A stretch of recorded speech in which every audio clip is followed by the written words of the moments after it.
Penelope's transformation in Bridgeton is one of the most effective makeovers I've seen on television in a long time. The costume team at Bridgerton have focused on Nicola Coughlan's unique beauty to bring alive a sexy, beautiful, mature version of Penelope. Through this transformation, we understand how the shy wallflower from the start of the series, who was a somewhat bitter outsider to this world, is taking control of her own narrative and ultimately finding love. My name is Ellie-Jean, I'm a style consultant, and on this channel, we find our style by finding ourselves. I love the Regency era. I'm a big fan of Jane Austen novels like Sense and Sensibility. I did a comparative literature degree. Emma is one of my favorite movies, and in fact, I would love to one day do a comparison between Bridgerton and Emma because they're both Regency era pieces of media which both attack the content in a very light, frothy, colourful way. So all of that to say, I've been obsessed with Bridgerton since the first trailers. In today's video, I'm going to focus largely on colour as I feel this is the key aspect of Nicola's transformation. However, there are other factors of Nicola's appearance which affect Penelope's outfits.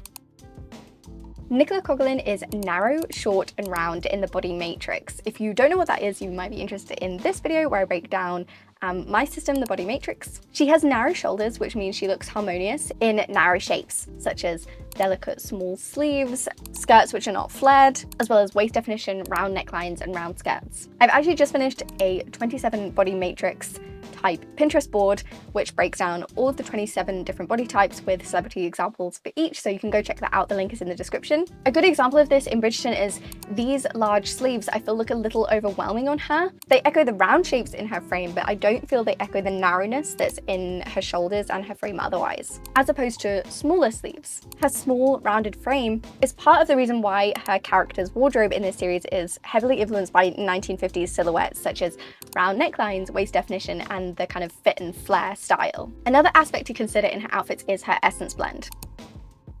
Her primary essences are ingenue and romantic. Ingenue essence is the sweet, delicate, feminine, youthful, girlish essence. And essences are the vibe that your facial features give off. So in this case, Nicola's face is very rounded. She has a round face shape, round eyes, round nose, round lips. Yin shapes are very, very prevalent in her facial features. So on the one hand, she has ingenue essence, which is very sweet and delicate, and this is influenced by the smaller elements of her facial features, which make her look quite petite. And on the other hand, she has romantic, which is the more womanly, sensual side of her facial features, and it gives her that touch of glamour. So these are slightly more lush, larger, rounded elements in her facial features. And it's this, her essence, which is why the hair transformation in particular is so effective, because she goes from these small, tight, kind of stiff curls to larger, softer, more glamorous curls which honor that touch of romantic in her features. And of course, it's a more modern hairstyle. If you are enjoying this video so far, you should absolutely check out my book, How to Dress Your Best. It's currently available for pre-order. The more pre-orders we get, the more chance I have of actually seeing this in store. And also there are so many tips and tricks on here. It breaks down various style systems, and it's supposed to be a step-by-step transformation of your wardrobe so that you come out the other end feeling completely confident in your wardrobe. It is my mission to make women feel more confident in their bodies and their personal style, and this book is definitely the perfect starting point for that. So let's talk about color. The biggest factor in Penelope's transformation is absolutely the shift in color palette. Color is very important to the Bridgerton costume designers, from the different locations to the color palettes of individual families. Color is there to tell a story in the show. So it makes sense that the team would also be aware of what colors bring out the best in each actor or actress. So let's talk about Nicola's color season. The internet is divided about whether she's a light spring or a light summer.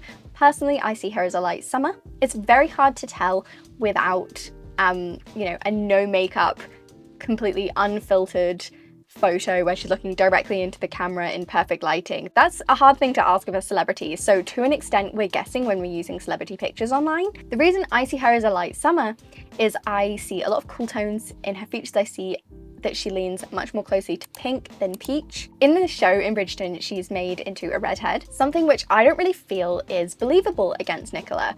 I think that red hair feels false. I think we can tell that she's not an actual redhead. I think if I watched the show, I wouldn't think, oh, she's a redhead, obviously. It feels a little bit forced. It feels like part of the costume, and it almost enhances that she's playing a role, a character. Whereas when she dyes her hair cool blonde in real life, I don't have that same feeling. I feel that it looks very harmonious, very natural. I could believe she was naturally blonde. But either way, if we take those two elements aside of whether she's warm or cool, everyone pretty much agrees that she is light and she's soft. Across Bridgerton, we see Penelope change colour palettes. So in the first several seasons, she is dressed in the Featherington colour palette, which, especially when combined with their kind of bold, large floral details and numbers of colours in their outfits, this comes across as slightly garish, and especially when compared to the Bridgertons, which are always in these muted, subtle blues, which is kind of to indicate that they're this old money sort of family. Will Hughes-John, who was one of the original designers for the sets and costumes in Bridgerton, said that Wedgwood blue was very important, lots of blues and creams, which is a very classic, almost coastal colour palette compared to the Featheringtons, which is so bright and neon. And actually this contrast really reminded me of Nanny McPhee. Miss Selma Quickly, who is the person that Colin Firth is going to marry in Nanny McPhee, she's dressed in these really bold, garish colours, and she dresses the kids in these awful colours, and it feels very sickly compared to Miss Evangeline walks in after all her training and she's in these soft blues. So this is a colour contrast which is used quite a lot in cinema. In the first 3 seasons, when Penelope is dressed in the Featherington colours, this is a particularly bad look for her. They make her look sickly as these bright colours contrast with her softer features. They're also very warm tone, which, being someone who sees Nicola as a light summer, I feel that these contrast with the cool tones in her skin, which again adds this kind of sickly feel, and as if she doesn't feel quite confident in herself. She doesn't look quite at ease because the clothes are so mismatched with her. She doesn't look harmonious, she doesn't look memorable. Even though the colours are so bright, they don't make her shine, they don't make her stand out. My only qualm with Penelope's transformation is in the literal reveal scene where she's at the top of the staircase. I don't think she's in her best colour. I think her hair transformation for her essences is very effective. I think the beautiful details, making it more subtle, makes her shine because she's very soft, very gentle in colour, essence and body type. And she emerges in this rich green, which is definitely closer in tone to what suits her best, but that richness I don't actually think is her best look. Perhaps you could argue that she's still kind of vulnerable in this moment. She's making her debut in a way as this new version of herself, so perhaps she hasn't quite settled into it yet. You could potentially argue that. Either way, that rich colour certainly gives that impression to me. Beyond this though, she settles very much into colours which do work for her and look amazing on her. She almost exclusively wears shades of green and blue. One of the reasons I think this is, and why I think this works, is because green is known as something that works very well with red hair. Penelope has red hair in the first few seasons, and I think, you know, this does clash with her cool tones. But they can't just change that when she's going through her makeover, because it's not like they had box dye from Superdrug in the Regency era. So red hair is what they kind of had to work with throughout her makeover. And I think that those soft muted greens and blues are some of the best complements to that red hair within the light summer palette. Obviously, they wouldn't have necessarily thought of it that way. They might not be familiar with colour seasons, but they would have found naturally that those greens and blues are the things that pull everything together, that suit her and her hair. She alternates this colour and pairs it with a soft, beautiful lilac, creating this mermaid-like palette, which I associate very much with summer colour seasons. I think mermaid palettes throughout cinema, even such as Barbie Mermaidia, is a very summer palette. I think one of the first times we switch from these two colours, maybe one of the only times in the entire series, is her wedding dress, which is this absolutely stunning shade of soft pink. In fact, it's inspired me to look at blush for my own future wedding dress. I think it's